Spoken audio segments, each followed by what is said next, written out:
This is Gemara Chulin, the Daf Puf Yud Bees, and we're holding on Kufid Aleph Amid Bees, about 10 lines from the bottom. The first word line is Chosle Lezare Lababar Abba. We continue the incredible sugya of Nat Bernat.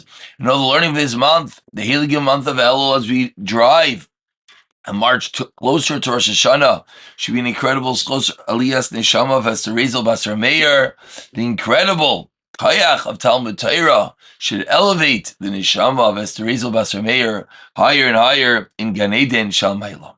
Says the Gemara, Ravuna v'Rav Chia v'Rashi Aviyasi Chad v'Haigisa Dimavra Disura. They were sitting one on this side of the river of Surah v'Chad, and the other on v'Haigisa Dimavra Disura, Dimavra, on the other side of the crossing.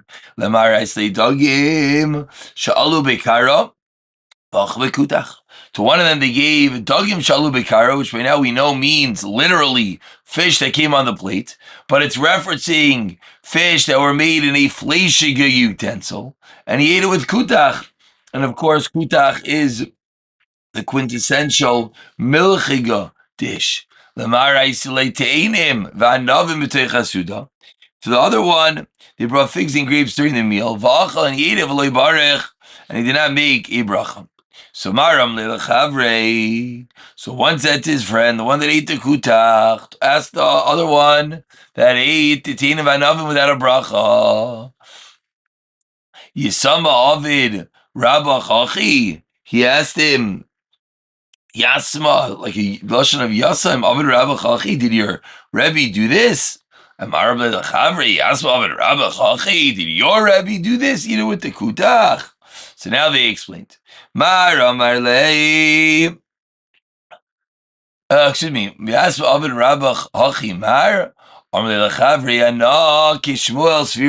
finally get to Rutim. He says, I hold like Shmuel, who allows you to eat it with kutach. And I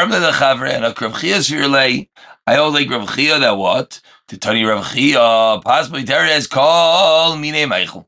Pas Poiter is everything. But Yayin Poiter, call Mine Mashkin, and that's why he ate it without any bracha. So says the Gemara, Nacham, a story that he hold like Shmuel,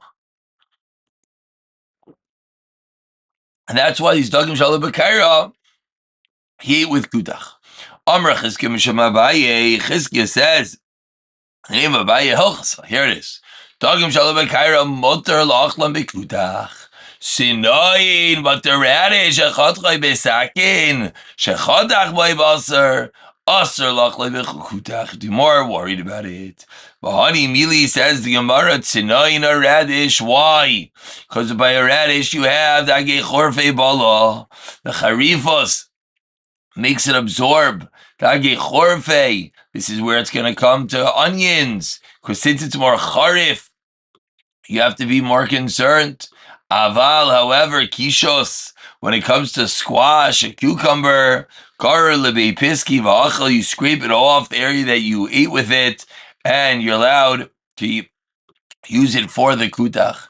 Kelchi delifta, turnip stalks, shari or mutter, desilka, if you cut beets, asiri, then it's going to be aser. V'patach mu delifta, but if he changed the beets with turnips, cut turnips with it, then shaper dummy, then it's not a problem. Says the Gemara, Ba'imine Rav Dimi Rav Nachman Ma'u Lanuchi Kada de Milcha Gabi Kada de Kimcha.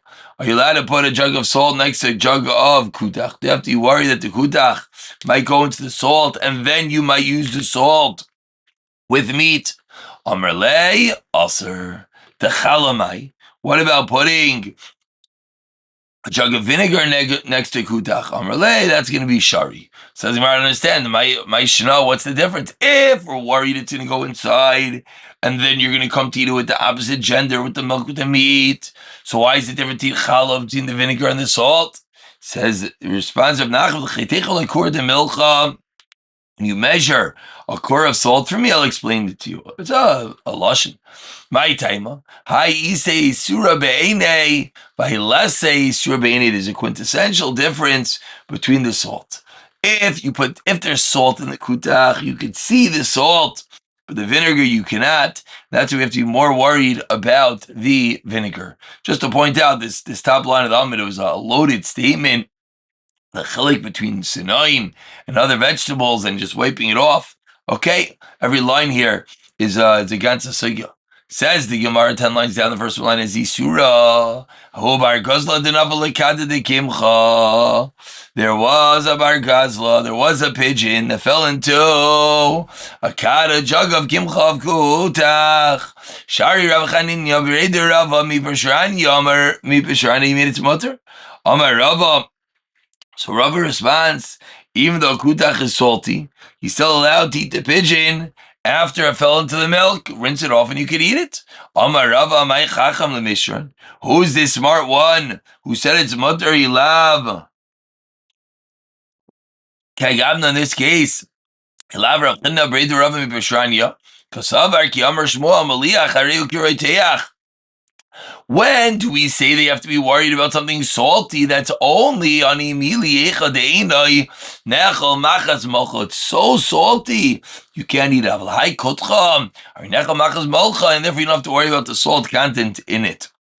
It says Gemara Vayter, V'hani Emilia is only chai. The pigeon was raw, then you could rinse it off, and then you could cook it. Aval tzli, but if it was roasted, kalifa, ba'i kalifa, then you have to cut off the outer layer, you have to peel it off. V'yesbe pili, and if there's cracks in the meat, kulei aser, then we assume that the milk went inside and it's all aser.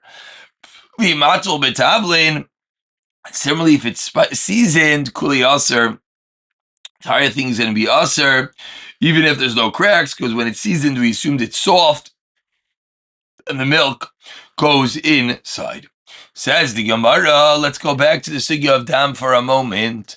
Amar Rav Nachman Amar Shmuel, kikar shechatach lebaser, aser la'achla. You have a loaf of bread in which you cut meat on it, aser la'achla. You're not allowed to eat that bread b'chlal. This is your fleshing of bread. Well, excuse me, not your fleshing bread, because you cut meat on top of the bread. There's dam that goes onto the bread. The dam goes into the bread, and you can't eat it. Says Gemara, "V'hani mili da'asmek." This is where it's red. V'hani mili da'avrei, and this is where it goes fully into the loaf. V'hani mili da'asmechei, where the blood is thick. Aval klishta, but if it's thin, then less lamba. We're not worried about it. Shmuel shadle kalvei. Shmuel would throw a loaf of bread to his dog if he cut meat over it because of the dam. Ravuna yavle l'shamei ma'ina shach. Ishari likli halma shari. Yas likli aser. Says Gemara Rav. Rav Huna, what are you doing giving it to your shamish? If it's aser, it's aser. If it's mutter, it's mutter. Says the Gemara Rav Huna, Shani Rav Huna, Tanina Daite. Rav Huna was very, fastidious. He was very delicate, and therefore, Be'etzim it was mutter, but he himself didn't eat it, so he gave it to his shamish, but not because of any iser. Rava Achalei. Rava would eat the loaf of bread, v'karle chamar baser, and he would call it the wine of the meat, meaning the red that came out, it wasn't actually dam. He gave it the name of chamar baser. Similarly, says Gemara Amar Nachman Amar Shmuel, imanichin kli dachas baser ad sheyachla. Should I put a kli underneath the meat? This is going back to the case, you have the roasting meat, you have the beidugi vessel, you should not put that beidugi that catches all the fats and all the juices, until all the red liquid is drained from it. When it's yechlamar admumes, then we don't have to be worried anymore about whatever liquid comes afterwards. At that point, it doesn't have the din of dam anymore. Mana Yadinan, where do we know this from? How do you know that all the red has left? Temrisa, when the smoke starts coming out of the meat. Maskla Ravashi, if you line to the bottom, Mata Iloi, Tata Mata Iloi Lamata. Maybe there's different parts of the meat, so maybe there's smoke coming out of one part, but not the other part. So how do you know that the entire meat has no longer the dam? You don't have to be concerned anymore. Elam Ravashi, Leslie Takanti, you're right. There's no takana.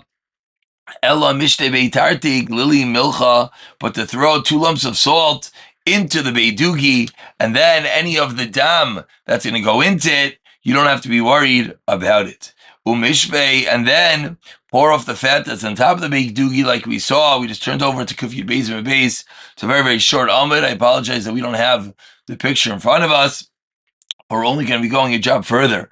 So you have to put 2 clumps of salt into the baked doogie, and then you don't have to be worried about it because that's going to collect any of the dam. You're not allowed to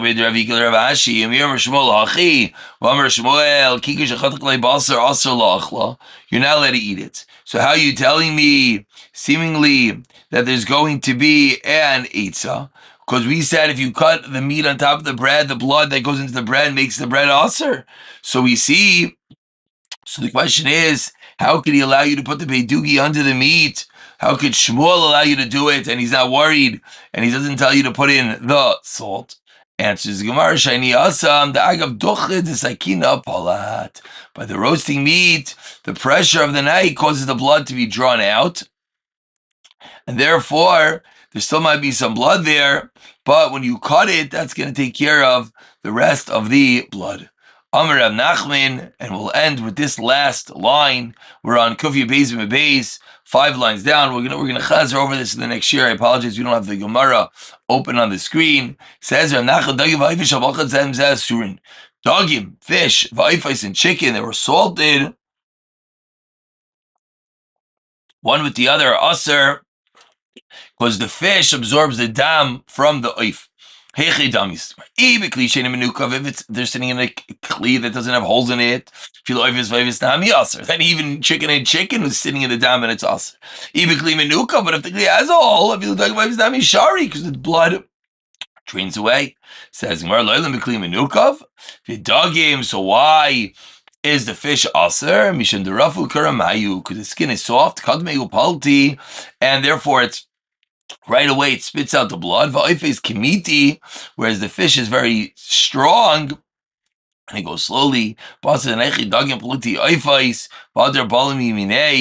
therefore there's going to be a quicker blia, and that's the reason why the fish is going to be aser. We're going to stop over here, pick it up from here again. We'll chazer over this Amud Beis b'siyata d'ishmaya.